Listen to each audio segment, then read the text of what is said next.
இந்த கோயில் தாங்க ஓம் சக்தி மாசாணியம்மன் அப்படிங்கிற ஒரு கோயிலுங்க. இது எந்த ஊரில் அமைஞ்சிருக்கு அப்படின்னு பார்த்தோம்னா, திருவடானை அப்படிங்கிற ஒரு ஊர் பக்கத்தில் உள்ள அரசூர் அப்படிங்கிற ஒரு கிராமத்தில் வந்து இந்த கோயில் அமைஞ்சிருக்குங்க. மிகவும் ரொம்ப சக்தி வாய்ந்த ஒரு அம்மன்ங்க. மாசாணியம்மன் அப்படிங்கிறனாவே ரொம்ப சக்தி வாய்ந்த தெய்வம். அந்த ஒரு கோயிலேருந்து மண் எடுத்துகிட்டு வந்து ஒரு கோயிலை வந்து உருவாக்கியிருக்காங்கங்க.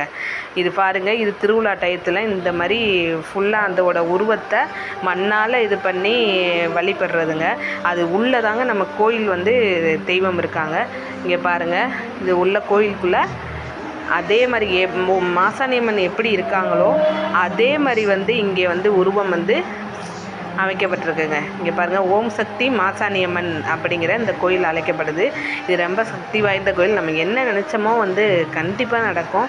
அந்த அளவுக்கு சக்தி வாய்ந்த ஒரு கோயிலுங்க. இங்கே பாருங்கள், இது வந்து இந்த டைம் வந்து திருவிழா நடக்குது. இதில் வந்து காவடி எடுப்புலேருந்து பால் குடத்துலேருந்து எல்லாமே வந்து ரொம்ப விசேஷமாக வந்து கொண்டாடுவாங்க. இங்கே பாருங்கள், ஓம் சக்தி மாசாணியம்மன் போற்றி.